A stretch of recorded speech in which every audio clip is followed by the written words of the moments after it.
Snow melted into filthy water beneath the neon sign of a 24-hour coffee shop. Thea Vandermeulen poured coffee for men with nowhere to go at 3 a.m, entirely unaware that for 4 years someone had been signing her name to papers she had never seen. When the black car pulled up outside, the man who stepped out hadn't come to collect money. He'd come to show her who she was on paper. And on paper, the coffee girl had been a criminal for 1,460 days. This isn't a Cinderella story. It's an audit. Stick around to find out how the ultimate collateral became the most ruthless creditor. If this story kept you here to the very last line, drop a like. It tells us we're telling the kind of story you came for. Share this with someone who loves a heroine who never begs. And subscribe, because the underworld never sleeps, and next week's story is even more ruthless. It was 3:10 in the morning in January, and Thea Vandermeulen had been on her feet for 11 nights in a row. In the pocket of her apron were $43 in loose tips, most of them quarters, heavy and cold as pebbles. Beside them was a bill 12 days overdue, folded into quarters, its edges worn soft because she had opened it and folded it again too many times. And there was a phone holding one unanswered message from 3 days ago. She knew what the message said. She had read it 17 times, and still hadn't found a reply that wasn't a lie. The diner began to empty in a way Thea had never seen in 4 years of working the graveyard shift. No one said anything. No one asked for the check. They simply stood up. The container truck driver who had sat at the corner table for 3 years.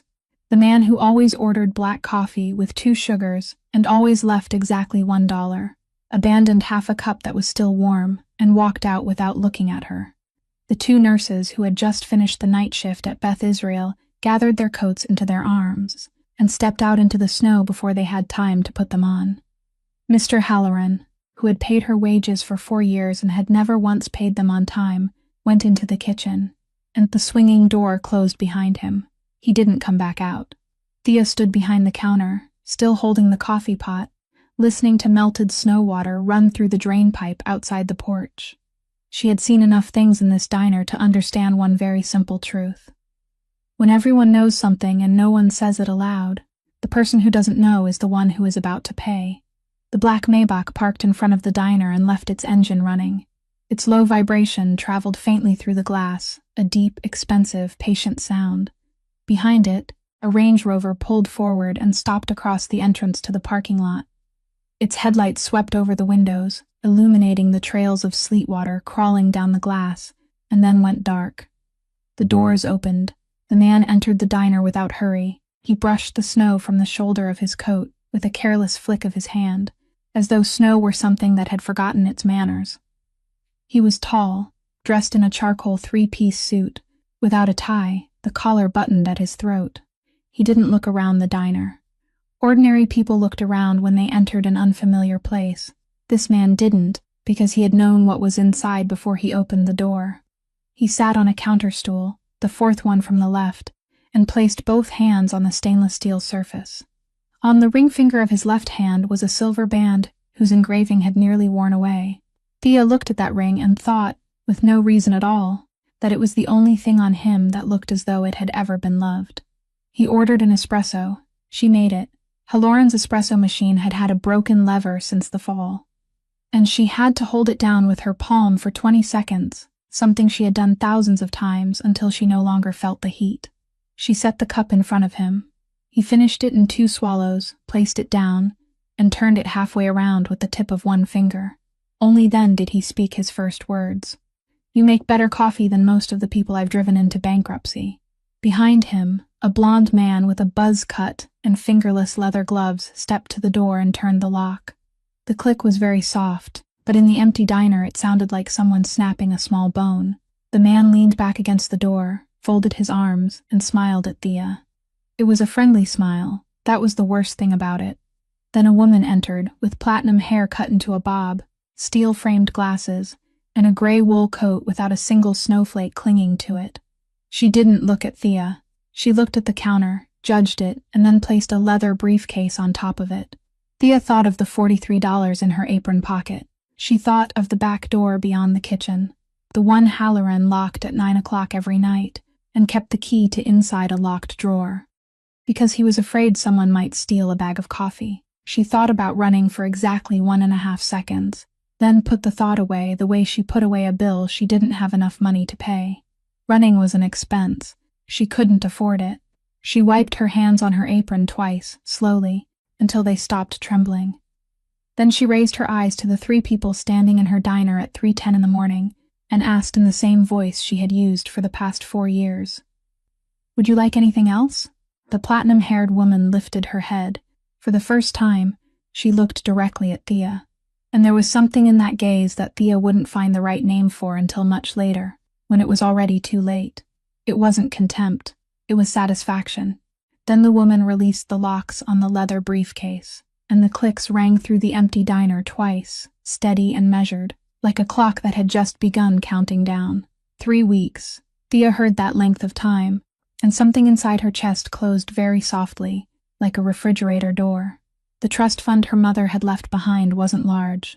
It was everything that remained of Renata Vandermolen after the hospital had taken its share, $42,000, and a document with the words for Wilder written on the beneficiary line. It wasn't enough to do anything except pay the facility in Brookline each month and allow Thea to sleep for 3 hours instead of 2. The accident years ago had stolen his ability to walk, confining him to a wheelchair and requiring constant physical rehabilitation at Brookline. But it hadn't touched his brilliant, analytical mind, the one thing he and Thea shared. And now it was empty, had been empty for 3 weeks, while she still stood here pouring coffee and believing she was managing to hold everything together. She hadn't checked. She hadn't checked because she was afraid to watch the number grow smaller. For 3 weeks, she had been living inside a truth that was already dead without knowing it. "Give me 2 hours, Thea said. The blonde man standing by the door laughed. He laughed easily, naturally, as though he were in his own home. "You think you're in a position to ask for favors?" Thea didn't look at him. She looked at the man in the suit sitting on the 4th stool. She realized she had just learned the first thing about this room. Of the 3 people standing there, only one had the authority to say no. "Give her 2 hours, Rel said, and he explained his reason to no one. The facility in Brookline was brightly lit at 5 o'clock in the morning because the night staff were handing over to the next shift. Thea had traveled this road for 4 years, 3 times a month, usually after work. Usually with her legs so numb she couldn't feel the floor beneath them. She signed the papers transferring Wilder to pending payment status. 3 signatures on 3 pages. She signed with the exact handwriting she had seen on those 3 corporate files an hour earlier, and her hand didn't tremble, and that was what made her feel disgusted with herself. The shift manager was a woman named Odette, who had worked there for 19 years, and had never once asked Thea a question about money, which was why Thea could still walk into this building without feeling ashamed. Odette accepted the papers, placed them in a folder, and then stopped. "Miss Vandermolen, there's something you should know." She searched through a drawer beneath the reception desk and took out a yellow sticky note. "A man came here on Tuesday. He said he was family. He didn't ask about Wilder. He asked about your work schedule. He asked which diner you worked at, what hours your shift was, and when you usually went home. I didn't tell him anything. But I wrote it down." Thea took the note. Odette's handwriting, the date, the time. Tuesday. Thea stood in the fluorescent light of the hallway and did the thing she did better than anything else in the world, the thing 4 years of graveyard shifts and 2 years of checking hospital bills had taught her to do. She compared the dates. Tuesday. Rel had found her in the early hours of Saturday morning. Gideon Falk had come here 3 days before the black Maybach parked outside Halloran's diner, and something inside Thea's mind, something that had been asleep for 6 years, opened its eyes. He wasn't running away. People who ran went far away, and they didn't come back to ask about someone else's work schedule. He wasn't hiding from his debts. He was positioning her. He had come here 3 days earlier to make certain that when someone went looking for Thea Vandermolen, they would find her in exactly the right place, at exactly the right time, behind that exact stainless steel counter. He hadn't sold her once and disappeared. He was still making deliveries. Thea walked outside. She stood beneath the falling snow for 10 minutes without her coat, holding the yellow sticky note in one hand, while snow slipped down inside her collar, melted, and ran along her spine, and she felt none of it. She thought about her mother, not the hospital corridor. She thought about Renata sitting at the kitchen table when Thea was 19, holding a job application and saying, "Men like Gideon aren't bad, sweetheart. He's just a man who has lost too many times." And Thea stood beneath the snow at 27 and understood that the sentence had been wrong from beginning to end, not because Gideon was bad, but because he had never lost. He had always found something else to place on the table, and when he ran out of money, he placed his wife's daughter's name there. Thea took out her phone. She called a taxi.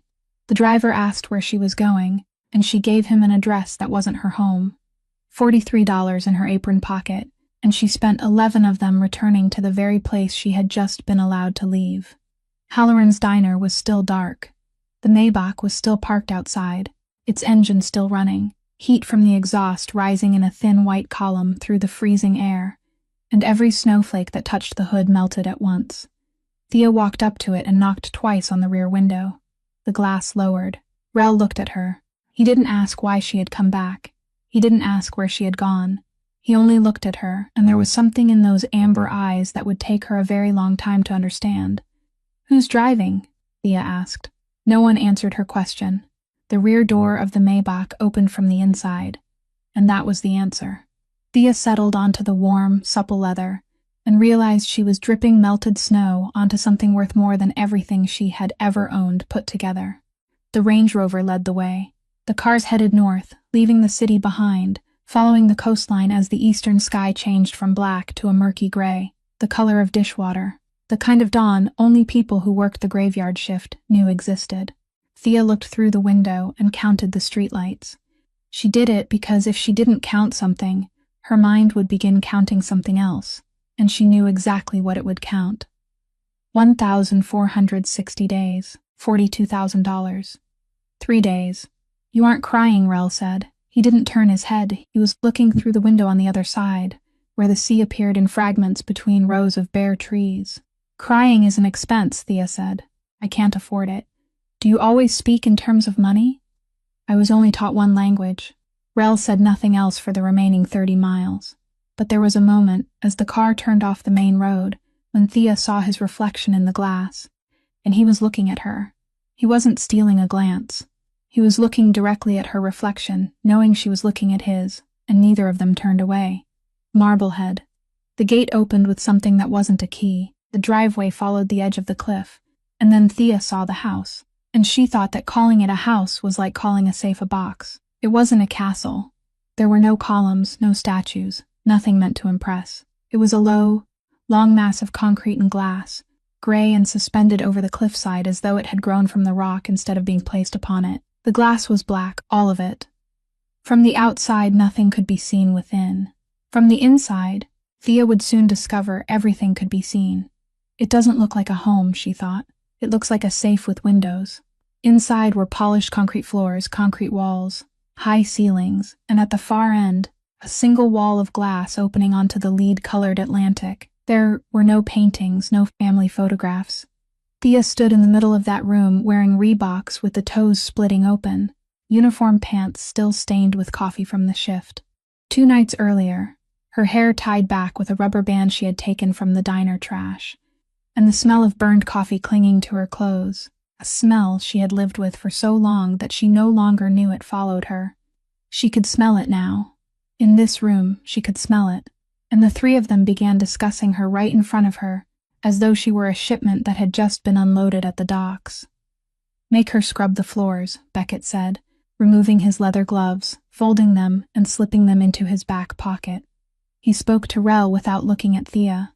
"Make her scrub until all 4 years are paid back. There are 3,000 square meters of flooring in this place. That should keep her busy." "A waste," Solveig said. She had removed her coat and hung it up, and now she was opening a laptop on a long walnut table without looking at anyone. She calculated 9 tables in her head without losing a single cent. "I counted. I sat in that diner for 40 minutes before you went inside. 40 minutes, 9 tables. And she didn't write down one word or make a single mistake, including the table that changed its order twice and paid with 3 different kinds of coins." "And you want to put a mop in the hands of something like that?" Beckett shrugged. "I want something like that standing where I can see it." Rel said nothing. He had walked to the wall of glass and stood there, with his back to the room, his hands in his pockets. But Thea knew he was watching her, because the dark glass reflected everything, and she had learned that in the car. She stood still, she let them talk. She had spent 27 years standing still while people talked about her, in emergency rooms, in public assistance offices, in meetings with student loan officers. And she had learned that people talked the most just before they ran out of arguments. She waited until Beckett finished speaking. Then she waited another 3 seconds, because 3 seconds of silence was the most expensive thing in a room full of people who believed they held the power. And then Thea Vandermeulen, 27 years old, with $43 minus the taxi fare in her apron pocket, spoke in the same voice she had always used when asking customers whether they wanted anything else. "I have 3 conditions." Solveig stopped typing. Beckett turned around, and at the wall of glass, the man with amber eyes turned, very slowly. And for the first time that morning, he looked at her with his real eyes instead of through a reflection. No one told her to continue, but no one told her to be silent either. And Thea had learned long ago that the space between those two things was the entire amount of room a person like her was permitted to occupy. "1," she said, raising one finger. Not for emphasis, but because her hand needed something to do. "My brother stays exactly where he is. He isn't moved. His level of care isn't reduced. The bills are paid on time every month without being a single day late, even during the months when I disappoint you. And this is the most important part, so listen carefully. He is never mentioned, not once, not in conversation, not in a threat, not in some casual remark over dinner. You don't ask how he is. You don't use his name to make me behave. He isn't your leverage." She stopped, and her voice, which had remained as flat as the stainless steel counter all morning, shifted slightly on the final sentence, only slightly, like a plate resting too close to the edge of a table. "He is the reason." Beckett raised an eyebrow. Solveig didn't look up. Rel said nothing. 2, a second finger. "I don't sleep with anyone in this building. Not because I'm pure. I'm not pure, I'm only poor. But because if I do, everything I accomplish afterward will be explained by that, and I've spent 27 years ending up with nothing. I don't intend to lose the reason people believe me too." 3, a third finger, and she held it there. "I get to see every document bearing my name. Not only those 3 files, every document. Every contract, every filing, every signature, everything with the 4 words Thea Vandermeulen written on it anywhere in this country. Including the documents you haven't found yet. Especially the documents you haven't found yet."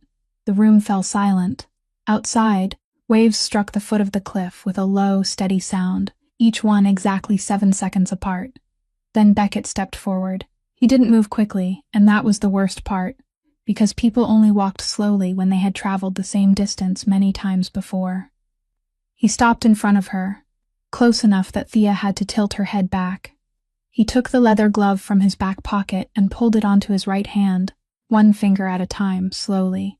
And Thea understood that it wasn't for her. It was a ritual he performed for himself. Then he raised his hand, took hold of her chin, and lifted her face. The leather was cold. His fingers tightened just enough for her to know they could tighten much harder. Thea didn't blink. She didn't pull away. She didn't raise her hands. She left them hanging at her sides and looked directly into the pale blue eyes, 8 inches from her own. And she spoke in the flat voice she had used to recite menus to thousands of drunken customers. "Squeeze harder." Beckett's fingers stopped. "I watched my mother lie on a hospital corridor floor for 6 hours because no one would sign a piece of paper. 6 hours, do you understand? I counted every one of them. I knelt on that floor and begged every person who walked past. She died there, on the floor, 36 feet from an empty bed, because that bed belonged to a piece of paper no one was willing to sign." She didn't lower her voice. She didn't raise it. "After that, your hand is only a hand." Beckett held her for another 2 seconds. Then he released her. He stepped back, and he wasn't smiling. Of everything Thea had seen of this man over the past 3 hours, that was the first thing that frightened her, because she understood that the smile was something he wore, and now he had taken it off in front of her. Rel left the glass wall. He walked toward her, stopped 3 steps away, and answered each condition in turn, in the voice of someone reading official minutes. 1, agreed. Beginning this morning, the Brookline facility's bills will be paid automatically 12 months in advance. I won't ask his name, and you won't hear anyone in this house mention him. 2, agreed. And if anyone in this building forgets that, you tell me, and that person will no longer be in this building. 3 agreed. He paused. Now for my condition. There is only one. He looked at her, and those amber eyes didn't narrow, didn't darken, didn't do any of the things people's eyes usually did when they threaten one another. They simply looked. You don't lie to me. Not even once. Then you'll understand why no one lies to me twice. At the far end of the room, Solveig closed the leather-bound notebook. The sound of the cover falling shut was very soft, very clean, an expensive sound. She removed the cap from the heavy black fountain pen, reversed it, sealed the pen with one decisive twist, and clipped it into the breast pocket of her shirt. Thea watched the movement, and a small, meaningless question, completely out of place in that morning, rose inside her mind and sank again before she could grasp it. This entire room ran on computers. Why did the woman who controlled the money for a criminal organization keep her records by hand? They gave her a room on the second floor, in the East Wing, and Thea lay on that bed for 18 hours without sleeping for a single minute. Not because she was afraid, because the bed was too soft. For 4 years she had slept on a thin mattress laid on the floor of her apartment in Dorchester, and her body had learned to wait for the hard floor beneath her, and now that the floor never came, she kept falling. By midnight, she gave up. She stepped into the second-floor hallway, barefoot on the cold, polished concrete, and stopped at the glass wall overlooking the Black Sea. There was nothing out there. No ship lights, no horizon. Only her own reflection, a thin woman in an old t-shirt suspended in the emptiness.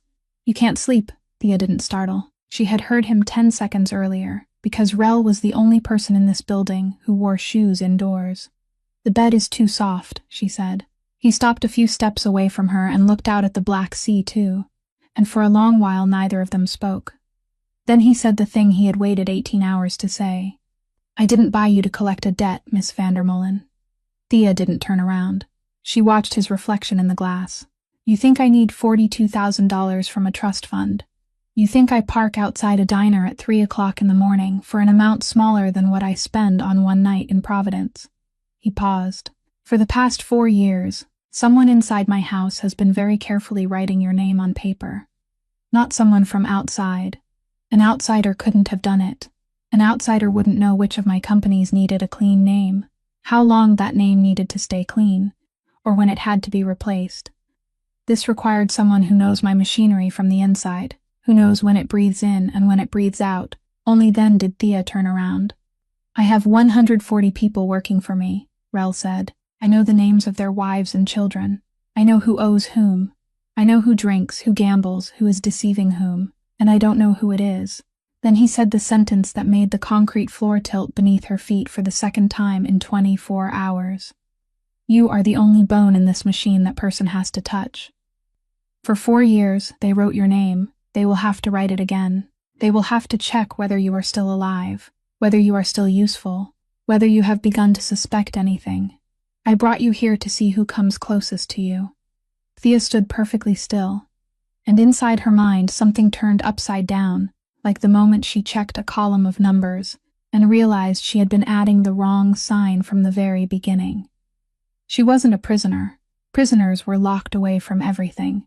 She had been brought into the center of the building, given a room on the second floor, and promised access to every document bearing her name. She wasn't property. She was bait.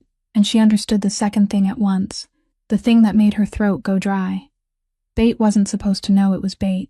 A trap only worked if the bait lay still and kept breathing. Why are you telling me? She asked. Rel looked at her for a long time. Because a trap that doesn't know it is a trap will die, he said. It will eat what people give it. It will follow whoever calls. It will trust the person who is kindest to it because it doesn't know why anyone is being kind. He stepped back once. I need you alive. At least until I have an answer. Then he left. Thea remained in the second-floor hallway, long after the sound of his shoes had faded. At 2 o'clock in the morning, she took out her phone and called the only number in her contacts she knew by heart. It rang twice. Why are you calling this late? Wilder's voice was wide awake, and behind him a commentator was speaking very quickly. What are you watching? The final from October. This is the 4th time. That Latvian guy had nothing but a pair of 7s in the last hand, and he made the whole table fold. I keep watching it, and I still don't understand how he did it. He watched their faces, Thea said. Yeah. But how? Then he stopped, and his voice changed. Are you okay? Thea looked out at the cliff. at the mass of concrete and glass suspended above it, at her own shadow floating in the emptiness, the woman who had just been told she was a piece of meat laid on a trap. "I got promoted," she said. Half a second of silence. Then Wilder laughed, that deep, booming laugh that didn't suit his narrow frame at all. "Seriously? After 4 years of serving coffee to truck drivers? Then you owe me dinner. The kind with cloth napkins. Not paper. I see a paper napkin and I'm leaving." And Thea laughed. The sound escaped before she could stop it, brief, hoarse, completely real, for the first time in 11 days. "All right," she said. "Cloth napkins, you promise, I promise." She ended the call. Then she sat down on the concrete floor with her back against the glass wall. And she remained there in the dark for 2 hours, without turning on a light, her hand still wrapped tightly around the phone, whose screen had gone dark long ago. 6 weeks passed in the way time always passes when people stop counting days and begin counting tasks. March arrived, and the ice along the cliff began to thaw, great slabs sliding into the sea at night, with sounds that made it seem as though someone were unloading cargo on the floor below. Thea wasn't assigned to scrub floors.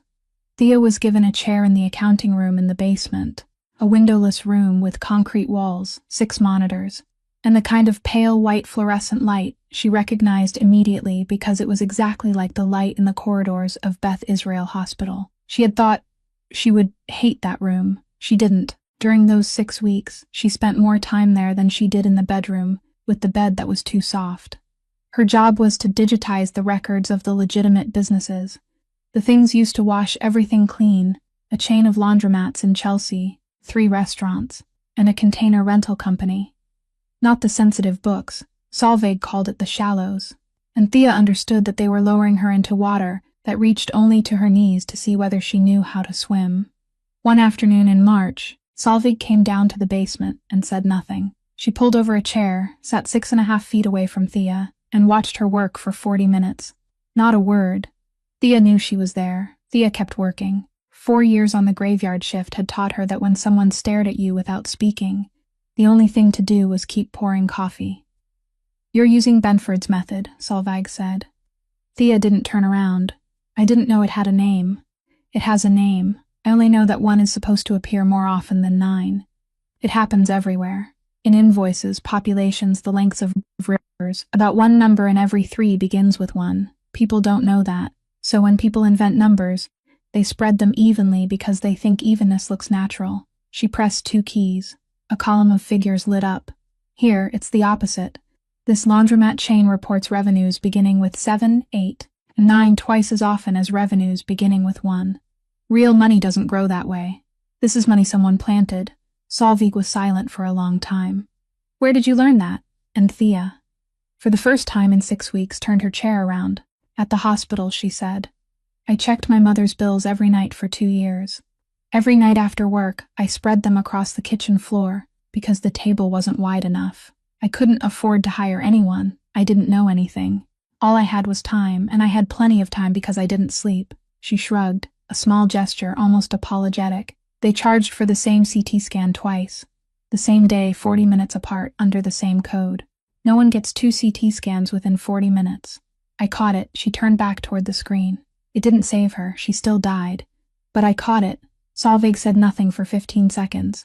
Then she removed her glasses. She cleaned them with a small cloth taken from her pocket, very carefully, both sides, and then put them back. That was her entire reaction.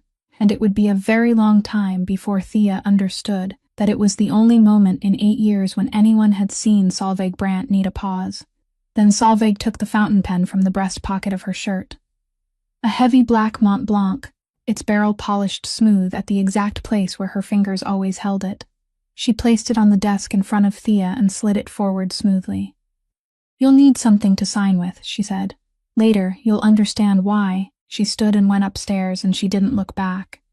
Thea stared at the pen lying on the steel desktop. 6 years.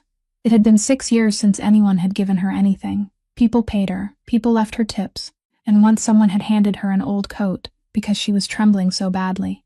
But that had been charity, and charity always came with an invoice. This didn't. She picked up the pen. It was heavier than she had expected. She slipped it into the breast pocket of her shirt, and from that day forward, it never left her body. That night, close to 1 o'clock in the morning, Rel walked past the accounting room. He didn't enter. He stopped in the doorway, and his eyes rested for exactly one beat on her breast pocket, where a black object rose above the fabric. "Don't trust anyone who writes by hand in front of you," he said. Thea looked up. "What does that mean?" Rel studied her for a moment, as though weighing whether he should continue. "It means no one writes by hand anymore," he said. "No one people type. They sign electronically, they delete. People only write by hand when they want you to watch." Then he left. Thea remained beneath the pale white fluorescent light, and she didn't understand. Not yet. She took the pen from her pocket, turned it between two fingers once, then twice, feeling its weight, the barrel worn smooth where someone had held it for 8 years. Then she returned it to her breast pocket and turned back toward the screen. She found it one night near the end of March, and she didn't find it in the books. Solveig had opened deeper waters to her, the shipping routes, and Thea had spent 3 nights in a row with customs declarations, cargo weight manifests, 11-character container codes, and everything matched. That was the problem. Everything matched too perfectly. During 4 years of checking hospital bills, Thea had learned that a flawless set of figures didn't mean no one was stealing. It only meant the thief also worked in data entry. So she stopped reading the paperwork. She closed her eyes, leaned back in her chair inside the windowless basement room, and did the thing she did better than anyone else in that building. She remembered the diner. The next morning, she waited for Rel in the accounting room. He came down at 10 o'clock carrying a cup of espresso she hadn't made, and she didn't waste time. "I'm not reading your books," she said. "Your books are clean. Whoever wrote them is better than I am." Rel said nothing. "I'm reading your drivers." She turned the monitor toward him. There was no spreadsheet on it. Only 3 names, 4 years. Halloran's Diner sits across from the Boston Port Gate, exactly 130 feet from the barrier. There isn't another place open at 3 o'clock in the morning within a 2-mile radius. That means that over 4 years, every man who drove a container truck through that gate sat at my counter at least once. I know every face. I know what they drink. I know how long they stay. She pressed a key. "And this is what I know that isn't written on any piece of paper you have. Men carrying real heavy cargo drink 2 cups and leave. Always. They stand, they drink, they pay, they go. Because they have a schedule. Because their truck weighs 20 tons. And every minute they sit there is another minute someone at the other end is waiting to unload them. And that person will call their boss." She stopped. Men carrying empty cargo sit for 4 hours. Rel set down his espresso. They come in at 11 o'clock at night, order coffee, order another cup, order pie, eat the whole pie, and then tell me their life stories. They tell me about their ex-wives. They tell me about the children they aren't allowed to see. They show me photographs from their wallets. They sit there until 4 o'clock in the morning. And I have to remind them 3 times that the diner is about to change shifts. Her voice remained flat, but something inside it had changed. "You know why. Because no one is waiting for them at the other end. No one calls to hurry them along. No one is standing at the dock. Their truck is empty. They know it is empty, and they have the whole night to kill." She pointed at the 3 names on the screen. "These 3 men run the New Bedford route. I know all 3 of their faces. They sat for 4 hours every night for 2 years. She pressed the final key, and 3 numbers appeared beside the 3 names. On paper, their trucks weigh 20 tons. Silence. Rel stared at the screen for a long time. Then he did something Thea hadn't expected. He didn't step behind her. He didn't plant both hands on the back of her chair and trap her there the way men did when they wanted her to remember where she stood. He pulled a chair from the next desk, turned it around, and sat facing her, on equal ground, their knees nearly touching.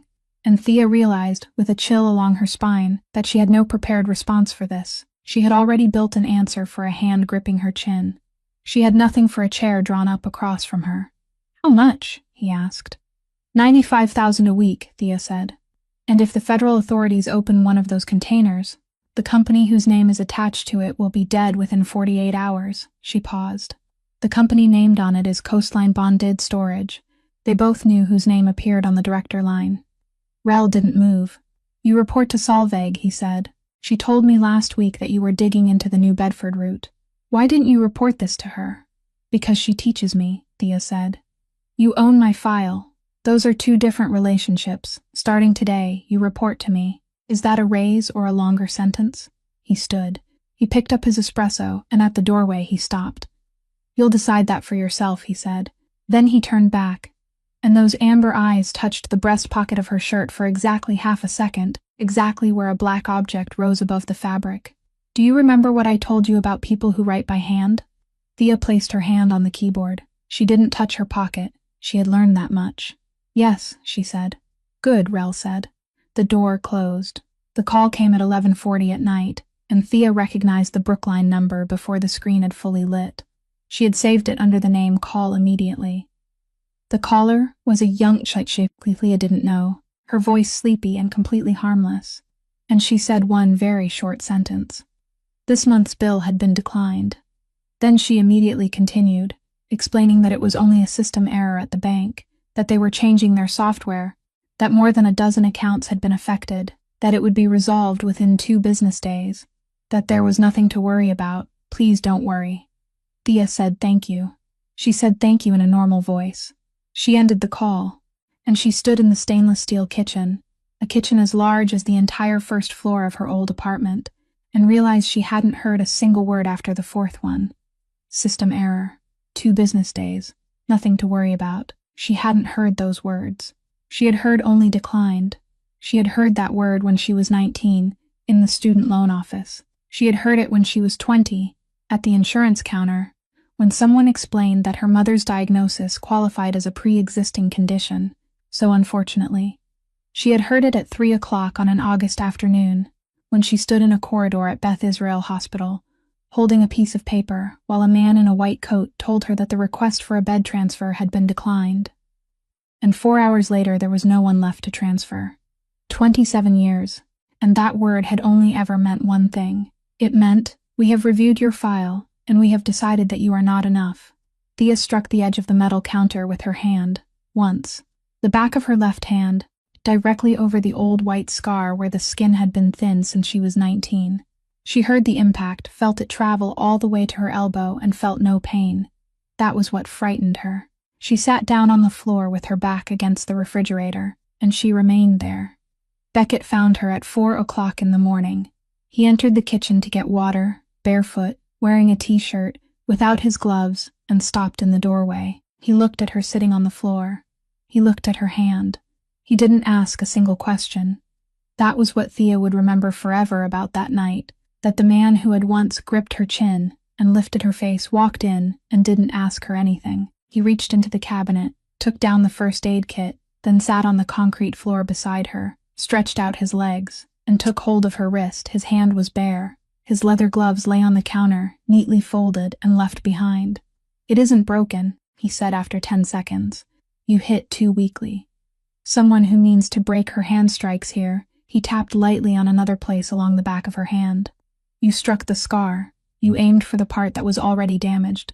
People do that without realizing it. He opened the antiseptic. He worked quickly and cleanly, with the precise efficiency of someone who had wrapped wounds in darkness, inside moving cars, in places without lights. You know something, Coffee? He didn't look up. Back in January, I thought you were the cheapest thing Rel had ever bought. I told him those exact words in the car on the way back from that diner. I told him he had driven 40 miles through the snow to buy a coffee waitress who had nothing to her name except $43 in loose change. He cut a length of bandage. Now I think he stole you. Don't be kind to me, Thea said. Her voice was hoarse. I can't afford it. It's free. Nothing is free. She looked at the hand he was wrapping and not at him. I just haven't seen the bill yet. Beckett stopped. He remained that way, a loop of bandage suspended between 2 fingers, and looked at her. He looked for a long time, long enough that Thea finally had to turn toward him. And there was no smile on the blonde man's face, no friendliness worn like a mask, nothing at all except something she couldn't read. You sound like my sister did, he said. Thea lifted her head. You have a sister? But Beckett had already secured the final loop of bandage with one neat knot. He stood. He closed the first aid kit, returned it to the cabinet, picked up the leather gloves from the counter, and walked out of the kitchen without another word. Thea remained alone on the concrete floor. She looked at her hand wrapped in white beneath the kitchen lights, and inside her mind, the part that had spent 4 years comparing bills, catching errors, and finding the thing that didn't fit, that part awakened and repeated the sentence he had just spoken, and this time it heard what she had missed the first time. He hadn't said, "You sound like my sister." He'd said, "You sound like my sister did." April brought rain, the relentless rain of the New England coast, and Dorian Vaux agreed to sit down. He called it a misunderstanding in the paperwork. Rel read the message, set his phone on the walnut table, and said that when a man called $95,000 a week a misunderstanding in the paperwork, he was hoping to be forgiven by pretending to be stupid. Solveig stood beside the window with a tablet in her hand. "I'll send you the reconciliation before 11 o'clock, she said. "You aren't coming?" Beckett asked. Solveig didn't look up. "I don't go anywhere with an electrical outlet." No one said anything. Beckett laughed. Thea placed the sentence inside the small drawer in her mind where she had stored the pen nib that had paused for half a second, and the sentence spoken in the past tense, and she didn't know why. The cold storage warehouse stood at the edge of the New Bedford docks, an abandoned concrete carcass left behind from a time when people could still earn a living fishing there. Rain hammered the metal roof like someone pouring gravel from the sky. Inside, it was dark, with a high ceiling, and the smell was the first thing that struck Thea, the odor of fish that had died 20 years earlier, mingled with ammonia from a refrigeration system that no longer ran. On the way inside, Thea had spoken in the flattest voice she possessed. "You want me to be the accountant at an execution. I want you to be the accountant at a negotiation," Rel said. He didn't look at her. He was fastening the button at his collar. "The rest is up to Vaux. Then leave me at home. You're the evidence." "I don't leave evidence at home." Vaux arrived on time, and he was heavier than Thea had imagined, with a red face and a peppermint he kept chewing between his front teeth. He sat on a folding steel chair on the far side of the metal table, with 6 of his men spread out behind him, and smiled at Rel like 2 old friends meeting at the funeral of a third. Rel didn't introduce Thea. He only said, "Proceed," and Thea opened the cardboard folder. From March of last year, she read, and her voice trembled on the first sentence, truly trembled, and she heard it and hated it, through February of this year. 3 container trucks operating on the New Bedford route declared an average cargo weight of 20 tons per trip. She drew a breath. The second sentence came out flat. The fuel records for those same 3 trucks show consumption consistent with loads under 6 tons. The discrepancy didn't happen once. It didn't happen 10 times. It occurred on all 317 trips, without a single exception. She raised her eyes, and the third sentence left her mouth as sharp as a razor blade. "No one makes the same error 317 times in the same direction, Mr. Vaux. That isn't an error. That is a procedure." Vaux's face changed color. He stopped chewing. "You brought a waitress here to humiliate me, Castagna." Rel didn't raise his voice. He never raised his voice. "I brought the person who caught you," he said. "I thought you deserved to see her face." And while Vaux opened his mouth to say a sentence he would later never have the chance to finish, Thea lowered her gaze to the page and began counting. She hadn't intended to do it. Her mind did it on its own. 4 years on the graveyard shift, and some things worked their way into a person, the way the smell of burned coffee worked its way into clothing. A waitress didn't count people. People moved. People stood up. People went to the restroom and came back, and then you counted them twice. A waitress counted chairs. Chairs didn't lie. There were 9 folding steel chairs inside that warehouse. 7 were occupied or had someone standing beside them. 2 were folded against the concrete wall at the rear, leaning at an angle, and Thea, without raising her head, without taking her eyes from the page, saw something she had seen 10,000 times during 4 years at Halloran's diner, the thing that told her someone had just left a table, before it could be cleared. The seats of those 2 chairs still bore the impressions of bodies. The layer of dust had been wiped away by something with weight, and inside, at the folding joints, rainwater was dripping into 2 small puddles spreading across the concrete floor. Rainwater from someone's coat, from someone who had just risen from those chairs. "Not long ago, 9 chairs," Thea said. She spoke very softly, in the exact volume she had always used to ask customers whether they wanted anything else, and she still didn't look away from the page. 7 people. 2 are still warm. Beside her, Rel understood immediately. Thea felt his weight shift. She felt Beckett standing 3 steps behind her, stop breathing, but she didn't wait for anyone to tell her what to do. She had lived for 27 years, without anyone ever telling her the right thing at the right time. Thea released the file and dropped to the wet concrete floor. Half a second later, the first gunshot tore through the warehouse. The sound came before everything else. Inside a high-ceilinged concrete box, gunfire wasn't an explosion. It was a blow to both sides of the head, rebounding from the ceiling, the walls, the floor, folding over itself until Thea could no longer tell how many shots there had been. Concrete burst into white dust that drifted across her line of sight. A folding steel chair toppled and skidded over the wet floor with a long, scraping squeal, a sound completely out of place. Someone shouted 2 words in Portuguese, repeating them, each time at a higher pitch. The metal table tipped sideways, and Dorian Vo went down with it, and Thea heard his voice split in 2 as he screamed from beneath the table. "It wasn't me, Castagna. It wasn't me." 3 times, 4 times, in the voice of a man who knew that if he didn't say those words quickly enough, he would never say them at all. Then Beckett fell. Thea saw him stagger 2 steps and collapse behind a steel column, and she heard his body strike the concrete. Then she heard him laugh. He lay there with one hand clamped around his thigh, laughing, a brief, choking, delighted sound, as though someone had just told a filthy joke in a tavern. Thea would remember that laughter longer than the gunfire. The gunfire only meant someone wanted to kill her. That laughter meant this man had been in places like this so many times, that his body no longer knew how to be afraid, and Thea understood that this was what happened to a human being, when people left him in the dark for too long. She crawled. She didn't think. She didn't decide. She simply crawled, elbows and knees against the wet concrete, nearly 40 feet, with nothing inside her mind except a list. She had survived by lists for 27 years. Reach him. She pulled up his shirt. She looked. Then she stopped looking because looking wouldn't help, and she began to work. His belt. She yanked it free from his trousers in one hard pull, the entire length of it, thick and heavy leather. Around his thigh, high above the wound, higher still, close to the groin. Through the buckle. Pull as tight as possible. It wasn't enough. It was never enough with bare hands. And she knew that from a first aid instruction sheet posted in Halloran's kitchen, a sheet she had read for 4 years whenever she waited beside the espresso machine.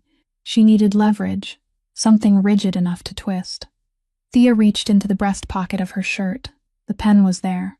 It had always been there for 6 weeks now, ever since that March afternoon in the fluorescent lit room, when a woman had pushed it across a steel desk and told her that one day she would understand why. She pulled it out. She snapped the Mont Blanc in half with both hands. It broke cleanly at the barrel joint with a dry crack, and the ink cartridge ruptured, spraying black ink across her wrist. She wedged half the pen beneath the belt and began twisting. 1 turn, 2. The leather fibers squealed. 3 turns. Beckett stopped laughing. 4 turns, and she felt it, the moment when everything beneath her hands changed its nature and the flow stopped. Black ink spread across both her hands, running into the spaces between her fingers, mixing with something else until she couldn't tell one from the other. 60, Thea said aloud. Loosen. Another 60. She counted out loud because it was the only way she knew to keep her mind from running away. And while she counted, she looked up, and she saw him. Nearly 50 feet away, a man emerged from the shadows beside the row of freezer rooms, walking normally, without hurry, moving behind Rel. Rel didn't see him. Rel was occupied with what lay in front of him, one hand raised. Doing what he did, his entire body turned in the opposite direction. Thea didn't have a gun. She had refused one, though that wouldn't happen until another night. She had no time. Both her hands were holding the belt, and if she let go, Beckett wouldn't have another night at all. She had nothing. She had 4 years on the graveyard shift. She watched the way the man walked. She watched the slight dip of his left shoulder, the way he lowered his head when he moved. And something inside her mind, the drawer that had stored 1,460 nights behind a stainless steel counter, opened and handed her a name. Table 4. Tuesdays and Thursdays. Black coffee, 2 sugars, no cream, and always exactly 75 cents left behind because he said he didn't like carrying loose change in his pocket. Thea screamed. Gideon. The name flew across the warehouse, cutting through every other sound because it wasn't a scream. It was a familiar voice. It was the voice that had called his name twice a week for 3 years, to ask whether he wanted anything else. He stopped. Half a second. His head turned toward her, and for that half second there was no anger on his face, no fear, only the absolute confusion of a man who had just heard his diner call his name in this place. Half a second was enough. Rel turned around. Then came silence. It arrived as suddenly as though someone had pulled the plug. Only the rain remained, hammering against the metal roof, and Vaux's breathing beneath the table. And inside that silence, Thea Vandermolen was still sitting on the wet concrete floor, both hands twisting a belt around a man's thigh. And she was still counting, perfectly evenly, not one beat faster, not one beat slower. 60. Loosen, both her hands were black with ink. Dorian Vaux's was still alive. He crawled out from beneath the overturned metal table with both hands raised before anyone had time to tell him, and his face was bloodless, the white of a man whose blood had fled and hadn't yet returned. The peppermint was gone. He sat heavily on the wet concrete floor amid the fragments of white dust, and began confessing at once, without anyone asking him twice, without anyone asking him even once. "Someone paid 3 of my men," he said. The words came too quickly, tripping over one another. 10 times. 10 times, Castagna. Do you understand me? 10 times what I pay them in a month to do one job in one afternoon. I don't know who it was. I swear on my mother's grave. They didn't meet anyone. They used an intermediary, cash, envelopes left inside the car, no messages, no phone numbers, nothing. Rel stood perfectly still. He didn't lower his hands, didn't raise them, didn't move at all. But they weren't told to kill you. Vaux seized upon the sentence the way a drowning man seized the final rope. "Listen to me. This is the important part. The instructions were clear. They were written down so the intermediary could read them back. Don't touch Castagna." "Castagna must not be touched," Rel asked, very slowly, one word at a time. "Then who were they told to kill?" And Dorian Vaux opened his mouth, then looked to the side. He looked at Thea. She was still sitting on the concrete floor nearly 50 feet away, both hands holding the belt, both hands black with ink, and for 1.5 seconds the only sound inside the warehouse was the rain. Then Vaux shook his head. "No one," he said. "Silence. That's what I didn't understand. I took the envelope, read the order, and sat in my car for 20 minutes because I couldn't understand it. They weren't paid to kill anyone. They were paid to open fire." He braced one hand against the floor and breathed. "No one needed to die. They needed a shooting, here, today, whether someone died or not. And they needed that girl standing in the room when it happened." No one spoke. The rain struck the metal roof, steady and indifferent. Thea remained seated. She heard the sentence, and inside her mind it meant nothing at all. It was only a collection of words, and she sat there waiting for them to assemble themselves into something. Rel understood half a second before she did. She knew it was half a second because she saw his shoulders lower.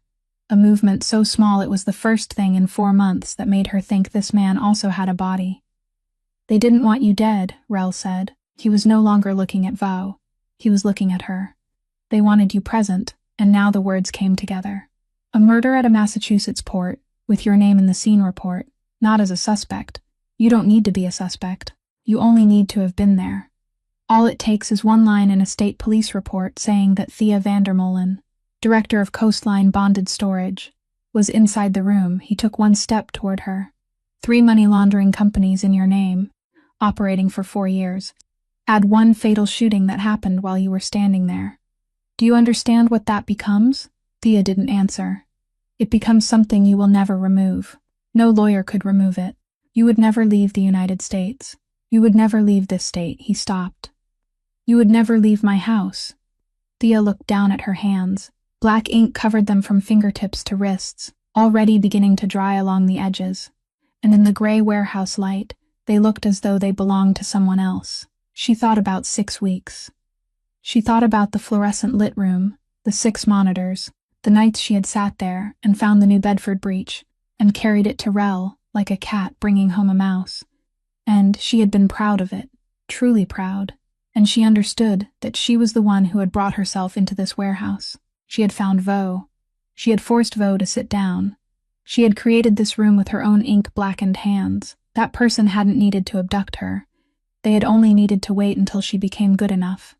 "They're reinforcing the cage," Thea said. The drive back was 40 miles, and no one spoke a single word. Beckett lay across the rear seat of the Range Rover, with his leg braced, occasionally muttering a very quiet curse whenever the vehicle struck a pothole. Rel sat in front and didn't turn around even once. Thea sat alone in the rear of the Maybach, and she didn't look through the window, didn't count streetlights, didn't do anything at all. She only stared at her hands resting palms upward on her lap. The ink had dried completely. It was black, and it cracked into thin lines whenever she bent her fingers, cracking like the earth in a place where rain hadn't fallen for a very long time. It was 4 o'clock in the morning, and the ink still hadn't come off. Thea had stood beneath hot water for 40 minutes. She had used soap.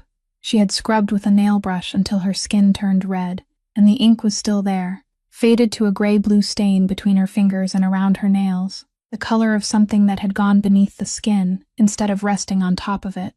She went out onto the balcony because there wasn't enough air inside the room.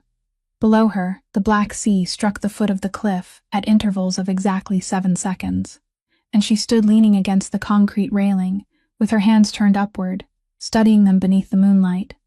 She heard him 10 seconds before he arrived. Rel said nothing. He didn't ask whether she was all right. He didn't say a word about how she had saved Beckett, or how she had shouted a name and changed the direction of an entire afternoon.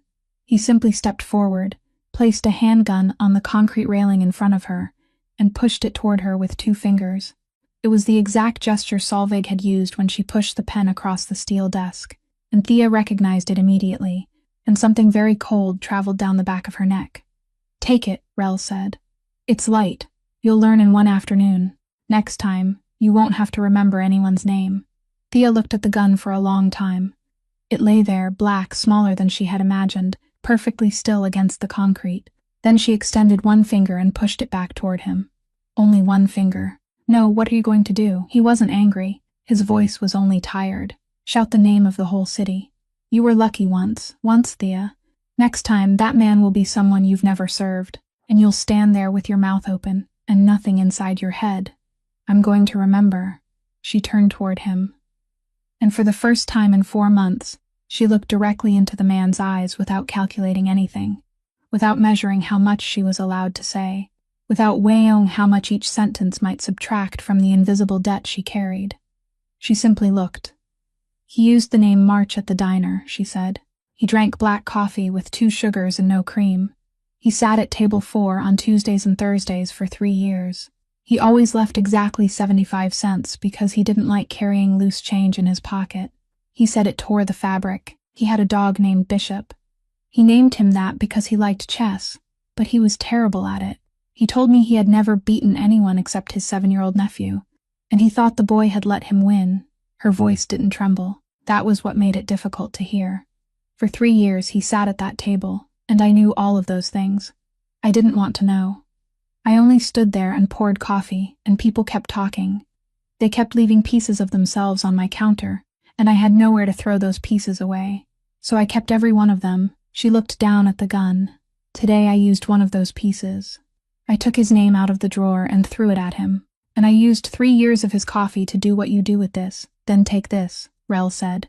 "It's cleaner." "No." She pushed it another half-inch toward him.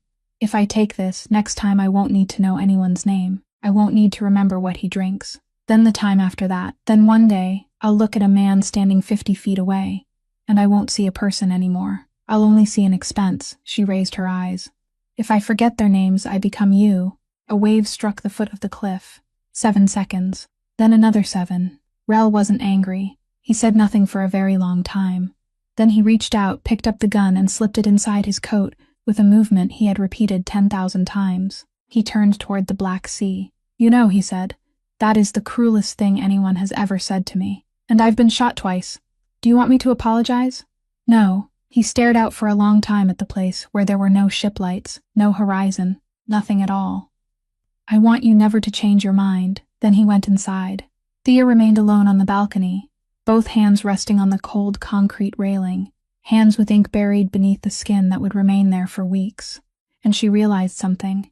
For 4 months, she had believed that what she feared was the man who had just walked away, the head of the Castagna group, the man who could take her entire life from her by sending a single email. But he had just stood 1.5 feet away from her in the darkness, alone, and she had said the cruelest thing she knew how to say, and she hadn't been afraid at all. She was afraid of something else. It came from the moment he said, "I want you never to change your mind," and from the way her chest tightened when he said it. And Thea stood there in the sea wind at 4 o'clock in the morning, searching for a name for it, and she couldn't find one.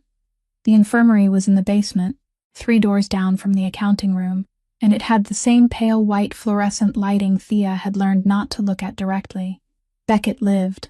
The Castagna family's private doctor, a small man who never gave his name, worked in there for 4 hours. And when he came out, he removed his gloves and said only one thing to Rel. That tourniquet saved his leg. 10 minutes earlier and I could have saved more. 10 minutes later and I would have had to amputate. Who did it? From the bed, through the haze of medication, Beckett answered before anyone else could speak. Coffee, he muttered. Then he fell asleep. Thea remained on the plastic chair beside the door, long after the doctor had gone. Rel stood in the doorway with his hands in his pockets, and neither of them spoke. At last, she asked the question that had been lodged inside her chest since 4 o'clock that morning, the question she knew she had no right to ask. Why didn't you leave me in that warehouse? Rel didn't answer immediately. How far ahead did you know? She continued. You knew Vo was going to open fire. You brought me because I was evidence, fine. But once the smoke cleared, you could have left me there. The state police would have arrived. They would have found me, and your work would have been done. The cage would have closed, and it wouldn't have cost you a cent. Why didn't you do it? Rel looked down the hallway for a while. Then he spoke in the voice of a man reading a line from a ledger. My grandfather died in Leavenworth prison. I was 19. Thea didn't move. The funeral home was in Kansas. I flew there with money I borrowed from a friend. No one came, not one person. He was a Castagna. There had once been 60 men who stood whenever he entered a room, and that day there was no one waiting to meet me. I sat on the steps of the funeral home for 3 days because I had nowhere to go and no money to get there. He paused. On the 4th day, a man I had never met paid 6 months of my mother's rent. He didn't call. He didn't leave his name. He never asked for it back, never mentioned it, never appeared. It took me 15 years to understand why. He turned and looked at her. Some debts aren't meant to be collected. They are only meant to exist. The door opened. Solveig entered, her platinum hair still as neat as though she had just left a salon, even though it was 4 o'clock in the afternoon on a day when no one in the building had slept. She was carrying a file. She placed it on the metal table beside Thea. Your first condition, Solveig said. Completed. Thea opened it. She read the first 3 pages. And then she stopped reading with her eyes and began reading with the part of her mind that had checked bills for 2 years. Legal guardianship. Permanent. Not a power of attorney. Not a service contract. Not an agreement that could be terminated with a phone call. An independent trust, funded for life, signed by 3 law firms with no connection to one another, none of which shared an address with anything in the 3 corporate files bearing her name. An irrevocable clause. A clause forbidding any involved party from using its contents as a condition in any other agreement. It meant even Rel couldn't take it back. It meant that even if Thea walked out the door tomorrow and never returned, Wilder would remain exactly where he was for the rest of his life. It is no longer leverage, Solveig said. It is fact, and this was the only moment in this entire story when Thea Vandermolen almost cried. It came quickly, rising from below, a pressure across her chest and a sudden heat behind her eyes. And she had stood in the corridor at Beth Israel Hospital for 6 hours without crying. She had stood behind the stainless steel counter and listened as people told her that her name had been a criminal for 4 years without crying, and now a piece of paper nearly broke her. She didn't cry. She breathed in for 2 seconds, then 3, and swallowed it down into the place where she swallowed everything else. Then she raised her head and asked, "Why?" And Solveig answered, "Because a secured asset performs more efficiently than an anxious one." The sentence left her mouth without the slightest pause beforehand. There was none of the hesitation people needed when they had to think. It came out smoothly, complete in meaning, grammatically perfect, exactly the right length. Thea nodded. She said thank you. She closed the file, folded it into thirds, and placed it inside the breast pocket of her shirt, the same pocket where a black fountain pen had rested for 6 weeks until she snapped it in half on a wet concrete floor. And in a very deep corner of her mind, the corner that had recorded a pen nib pausing for half a second, a sentence spoken in the past tense, and a woman who didn't go anywhere without an electrical outlet, Thea added one more line, and she told no one. No one answers a sincere question with a rehearsed sentence. Thea began searching, and she didn't tell Rel.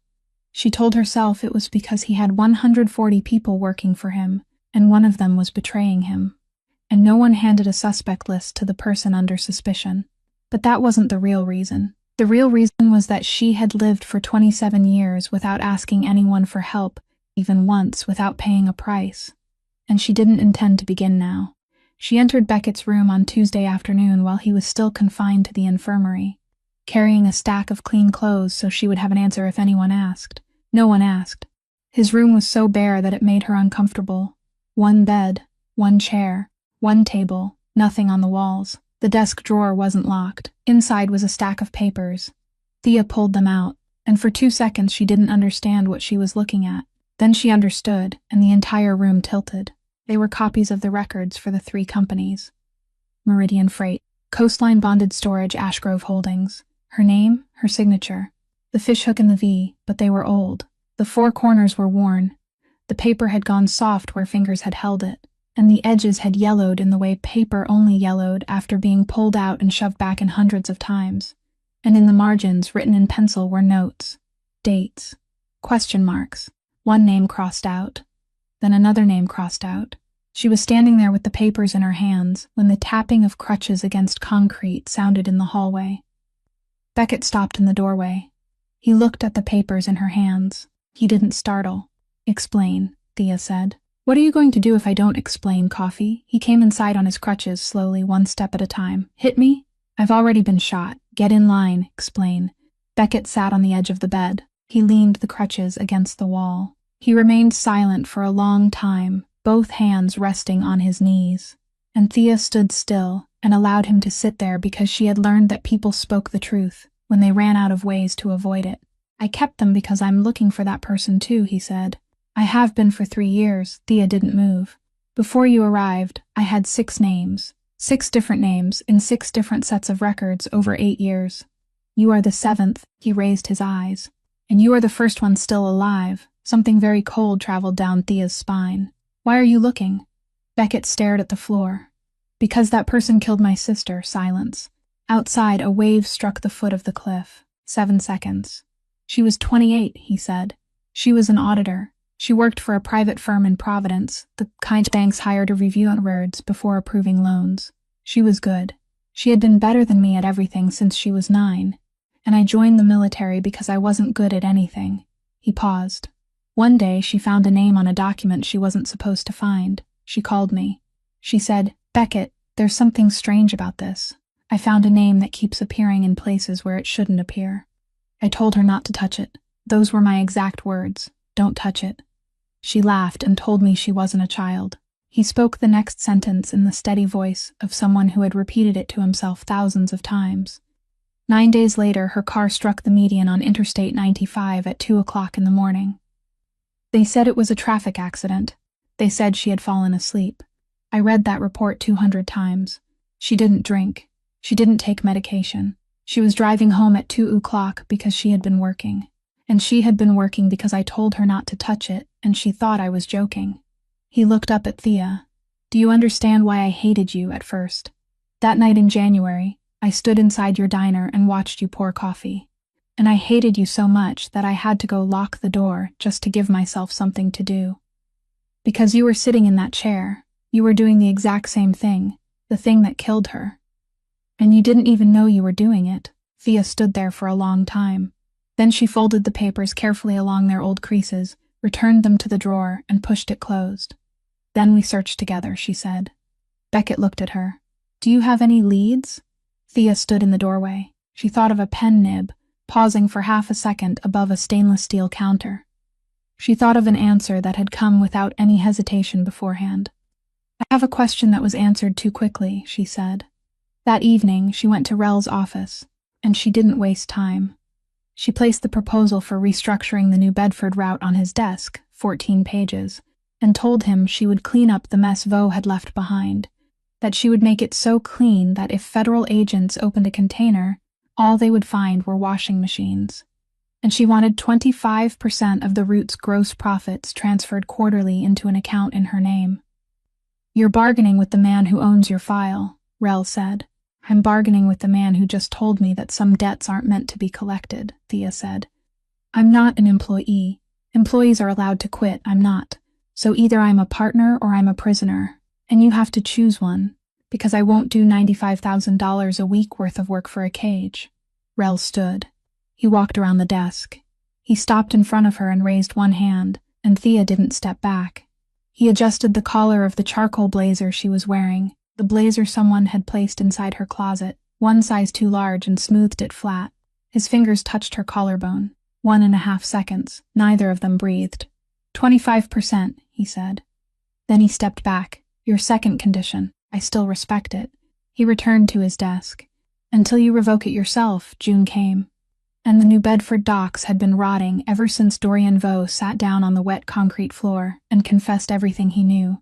The scavenger who came for the remains was Malachi Wren, Vaux's former deputy, a gaunt 39-year-old man who wore a leather jacket one size too large. And he did exactly what the second man always did when the first one fell. He sat down on top of the merchandise. $31 million in uncleared electronics sat on the docks inside 6 sealed containers. And Wren sent Rel a message saying that the cargo wasn't going anywhere until someone invited him to take a seat at the table. Rel read the message and placed his phone down.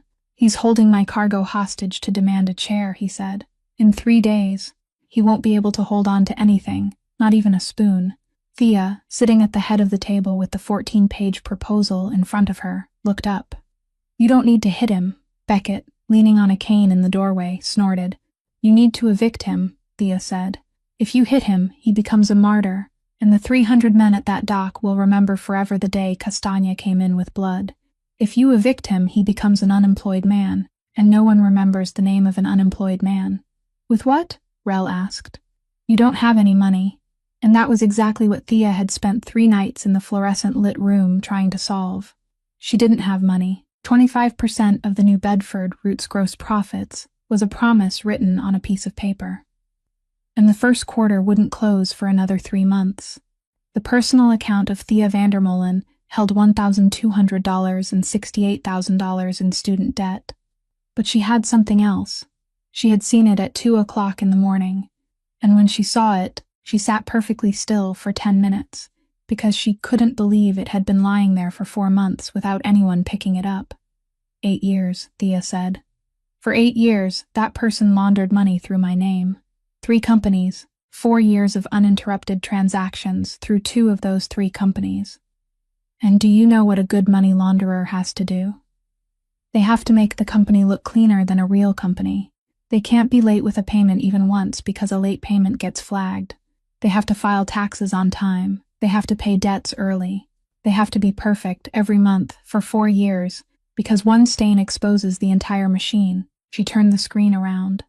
A corporate credit rating was displayed there. She, Thea said, and she heard herself say she, and let it pass as though it were only a manner of speaking.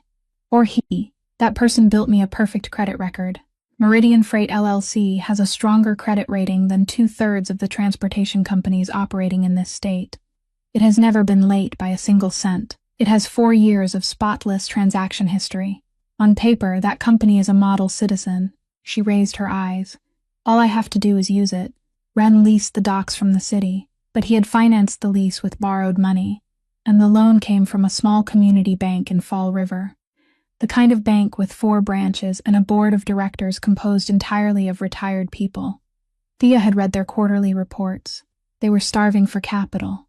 They were holding a debt whose borrower had just lost his patron, and they understood that better than anyone.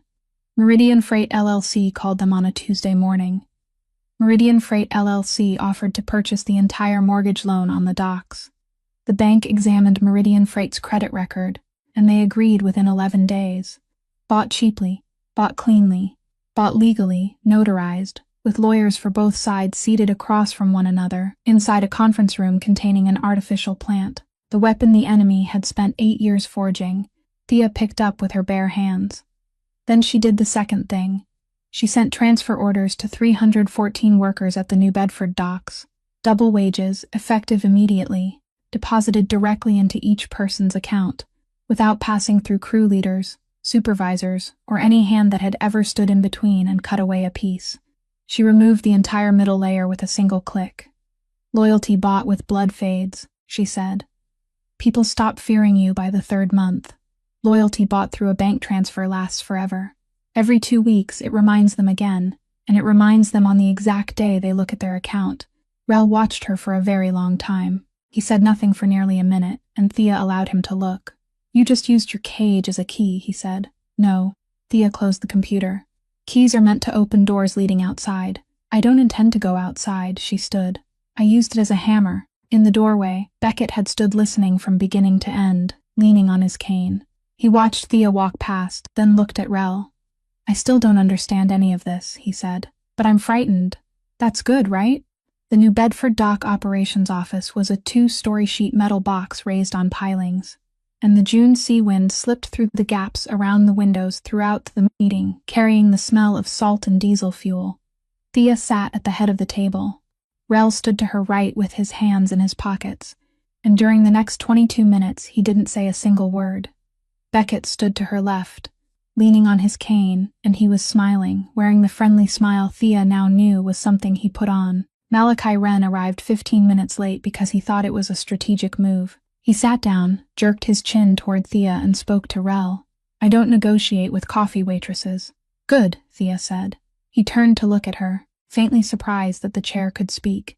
Because this isn't a negotiation. She pushed the file across the steel table. This is a foreclosure order. Wren didn't pick it up. He looked at it as though it were a dead animal. Page 1, Thea said. The mortgage on berths 4 and 5, with an original principal of $4.2 million, issued to you by Fall River Community Bank in 2022. That loan was transferred in full on the 11th of this month. The current creditor is Meridian Freight, LLC. Page 2. You are 2 payments behind. Did you know you were 2 payments behind? I don't believe you did, because your foreman has been hiding it from you for 3 months. Wren began to pick up the file. Page 4. The lease agreement for the New Bedford container truck fleet. All 29 tractors operating at this dock belong to a leasing company Meridian Freight acquired on Friday. Page 7. The payroll for all 314 dock workers, for this pay period and the next, has already been paid. At double wages, deposited directly into each worker's account. You didn't authorize it. You weren't asked. She folded her hands on the tabletop. You are standing on my property. You are breathing air I paid for. Your $31 million in merchandise is sitting on my dock, and you don't have a single wheel to move it. This morning, you believed you controlled the New Bedford docks.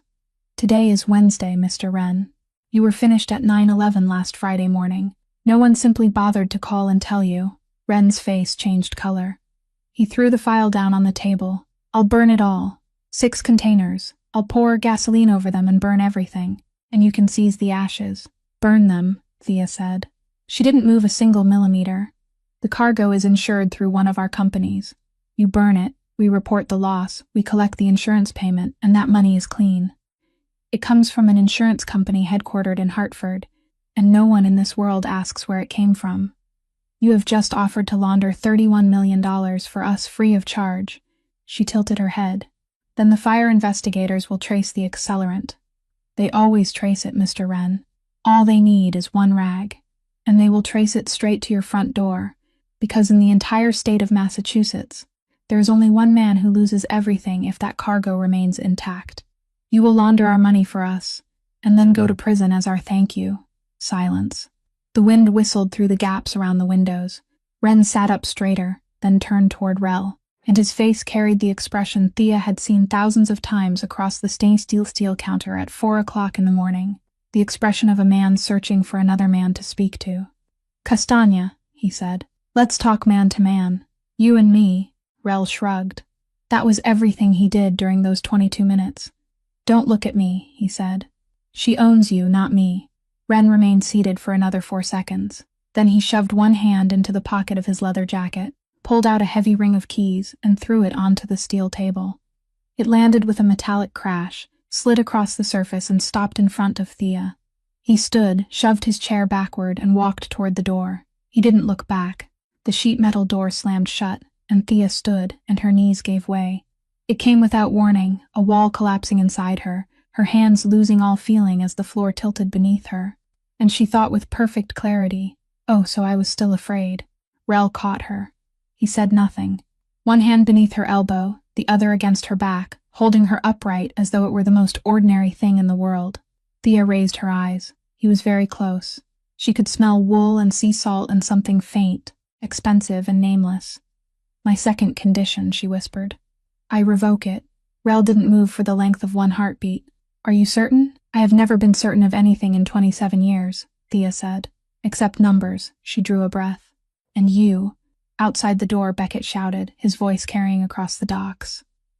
I'm coming in there in 30 seconds. By the time they returned to Marblehead, it was nearly midnight, and Thea went into the bathroom to wash her hands.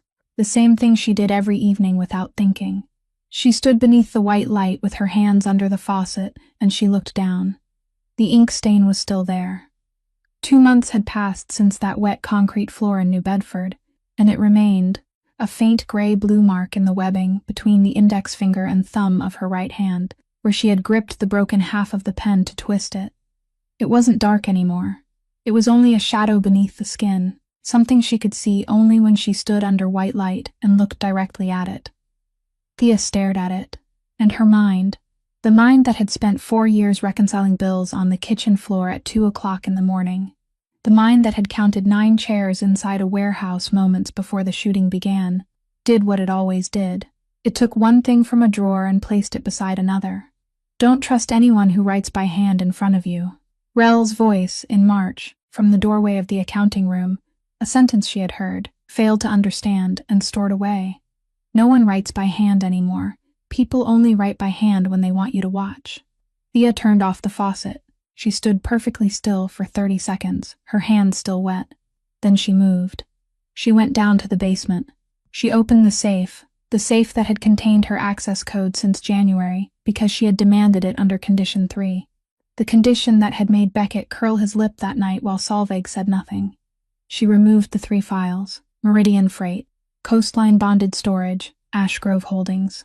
She spread them across the steel table and opened each one to the page bearing the signature. Then she went into the accounting room and took the leather-bound notebook. It lay on the desk where it rested every evening, where it had rested for 8 years, neither locked away nor hidden, because Solveig Brandt had never once imagined that anyone would read her handwriting. People didn't read handwriting. People read screens. Thea placed the 2 things side by side beneath the fluorescent light. 30 seconds. It took only 30 seconds. The same slant, 15 degrees to the right, the slant of someone who had once written with the left hand and been forced to switch to the right, or of someone who had learned to write in a different educational system. The same upward flick in the V, the fishhook that swept up and folded downward, the same habit of extending the final stroke of the letter N, drawing it a little too far, leaving something extra, as though the hand were reluctant to lift from the page. That stroke appeared in Vandermolen across the 3 files. It also appeared in New Bedford, in Wren, in Container, throughout every page of the leather notebook. It wasn't Gideon. Thea stood there and understood, and the first thing she felt wasn't shock. It was a sense of neatness, almost pleasant, the feeling of a final column of numbers at last falling into balance. Gideon Falk wasn't capable of doing this. Gideon was a gambler. Gamblers sold things. He had sold his wife's daughter's name, exactly as he had sold Renata's car, exactly as he had sold the wedding ring, exactly as he would sell anything for which someone offered a price. He was the seller. He had never been the buyer. Someone had bought it. Someone had paid Gideon Falk over 4 years, a little at a time, in installments, to acquire a name. And then someone had sat down, taken up a pen, and practiced writing that name until the fishhook in the V became identical. Solveig. Then Thea understood the final thing, and this was what took the strength from her legs and made her sink onto the cold concrete floor. Solveig Brandt had worked entirely through computers for 8 years.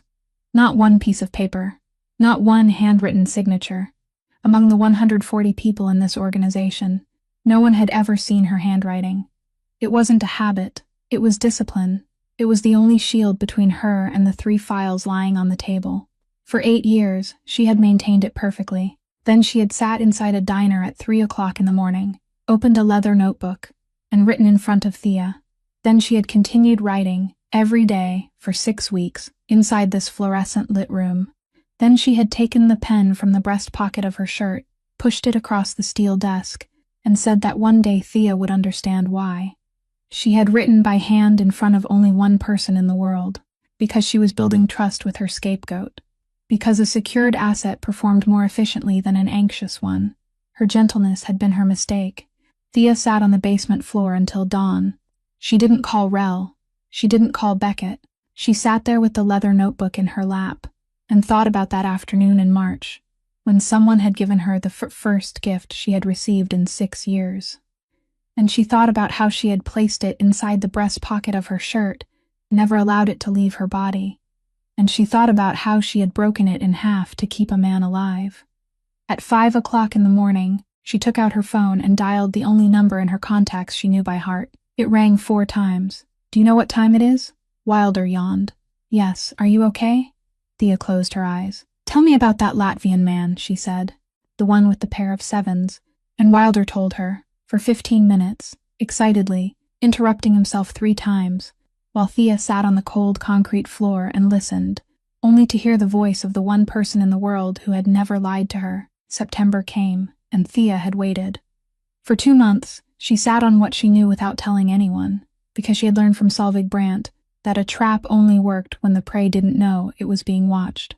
That afternoon, golden sunlight spilled across the porch, and Wilder sat at the wooden table outside teaching Beckett how to play cards. Beckett lost 3 games in a row and couldn't understand why.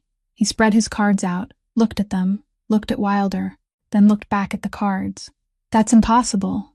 I had a better hand than you 3 times in a row."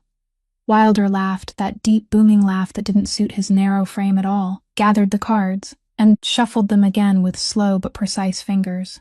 "You look at your cards too much. Look at my face. You're telling me to look at your face? What else? Dear God.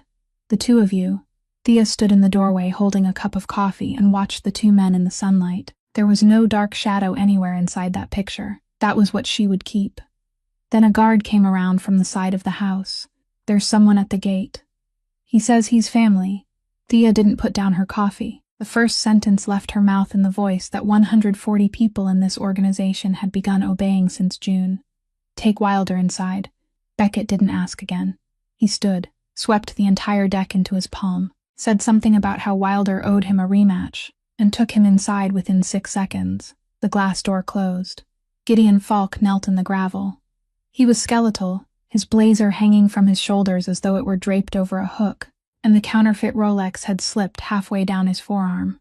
He was crying.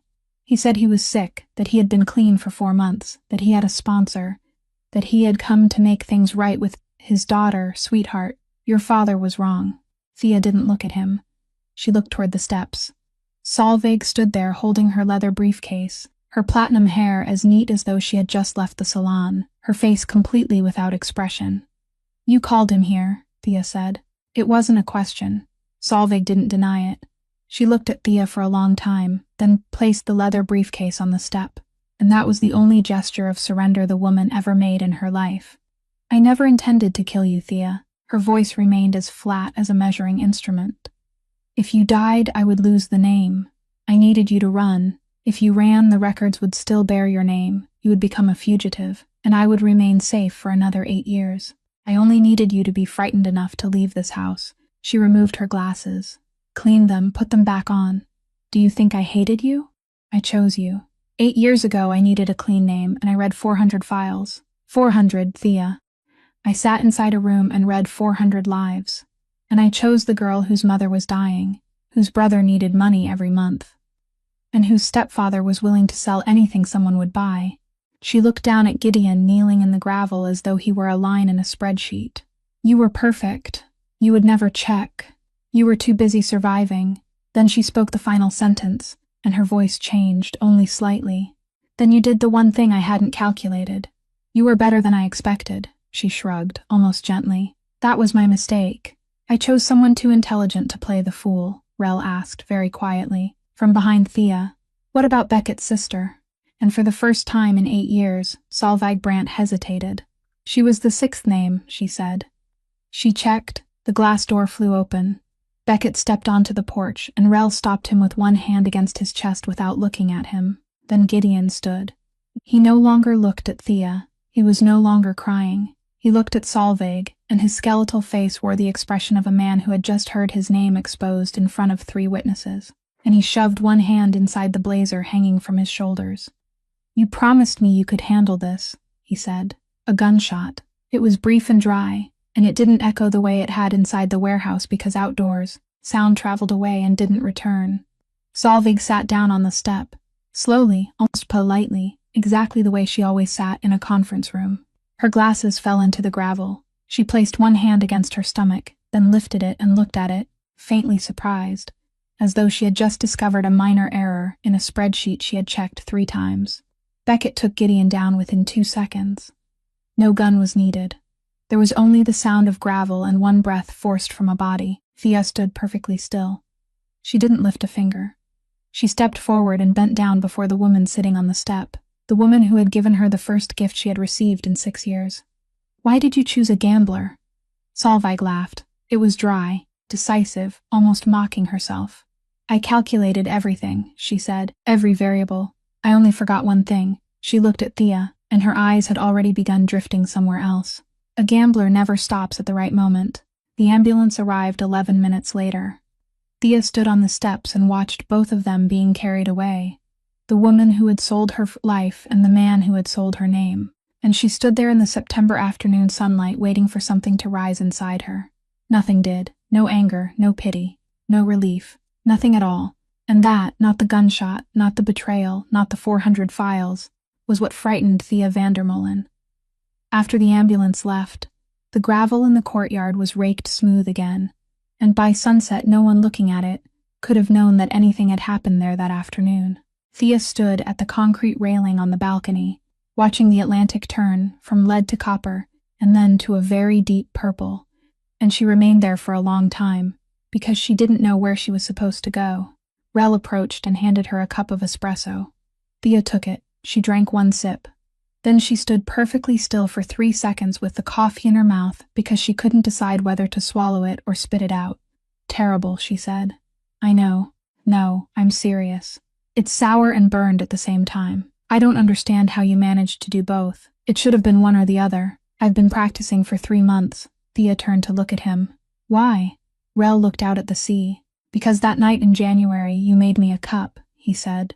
"You made it with a machine that had a broken lever, and you had to hold it down with your hand for 20 seconds. I saw that. Then you placed it in front of me, and I drank it. And afterward I took away 4 years of your life. I wanted us to be even. Then you still owe me about 1,459 more cups." "I know." He nodded with complete seriousness. "I intend to repay them 1 cup at a time." Then he placed a sheet of paper on the concrete railing and pushed it toward her with 2 fingers. The gesture Thea had seen 3 times in her life, and each time its meaning had changed. She looked down. Full power of attorney. She read it with the part of her mind that had spent 2 years checking bills on the kitchen floor. And she read it very slowly, twice, each line heavier than the one before it. He would keep the name, she would hold the signature. Every account, every contract, every decision, every seal, every nod among 140 people. On paper, he would remain Castagna. In reality, he would have no authority left at all. "My grandfather died in prison," Rel said. "My father died in a car on Interstate 93 when I was 17. I'm 34 years old, and I've never known a man named Castagna who lived past 40. Not one." I looked. I asked. He tapped one finger against the document. "Outsiders will still fear me. That name will remain useful for a few more years, and during those years no one will dare touch you. But the people inside will come to you. For everything, from the final truck to the final payroll. It is the only way I know to give you everything without killing both of us." Thea read the document once more. Then she reached into her pocket and took out a pen. It wasn't a fountain pen. It was a cheap plastic ballpoint pen, the kind diners bought in boxes of 50, and lost half of within 3 weeks. And she had taken it from a box in the accounting room in July, and she would never hold a Mont Blanc again, for as long as she lived. She drew a diagonal line across the entire document. One stroke from one corner to the other, through the signature, through the seal, through everything. Then she wrote over it in capital letters, pressing so hard that the marks cut into the concrete beneath the paper. "No. 2 signatures. Every diamond. You said I was your partner," she said. "Partners signed together. For 4 years, someone signed my name on documents without my knowledge." She didn't look at him. She looked at the paper.